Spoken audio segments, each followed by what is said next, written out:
Dwemer Inquiries, Volume 2. Their Architecture and Civilization. Translation: In the deep halls, far from men, forsaken red mountain, twisted kin hail the mind, hail the stone dwarven pride, stronger than bone. The limited written record supports the perception of the deep elves as culturally revering the pursuits of logic and science. This stands in stark contrast to the belief system of most other mere cultures. When we imagine a society structured around such a central ideology, it seems reasonable that prolific scholars, especially in fields such as mathematics, metallurgy, or architecture, would be elevated to social status like that of clergy in a more mystically inclined culture.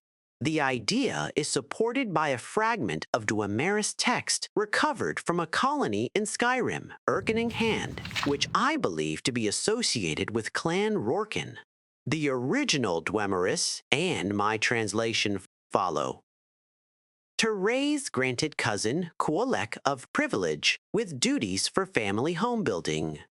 Hoagan Kultura, tradition to Father Mundus Shaper.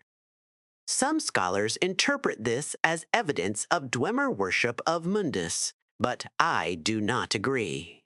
My translation of this passage suggests that a respected Dwemer by the name of Kuolek was promoted to a civic position, probably as a tonal architect. The latter half of the fragment suggests that Kuolek's position requires him to build in a specific style. The term Hogan Kultura has thus far eluded me, but I believe it may be the name of such a style. It's possible there were several styles, differing in their construction principles and typical structures. One earmark of what I believe was the prevalent Dwemer style among northern clans was a feature I call the deep venue. Deep venues are often made up of one or more expansive natural caverns in which several other structures occur.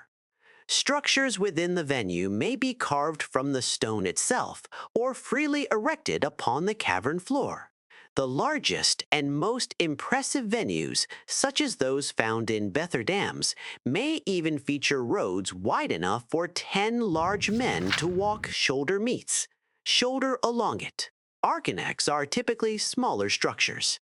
Very few have been properly studied before disruption by grave robbers or greedy adventurers, but those few undisturbed sites have contained a surprising collection of magical objects, such as soul gems, alchemical concoctions, and magical texts.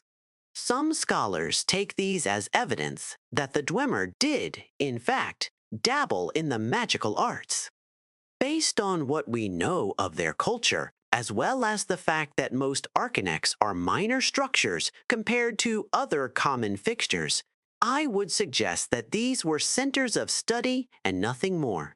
Perhaps the dwarves established these halls as a means to study men and myrrh, who surely seemed as alien to them as the Dwemer seem to us today. Great animalculatories can be found in many dwarven strongholds. These were the factories where the centurions and various other constructs were built. I have hoped to study these chambers for clues as to the means by which those mysterious automata are given life.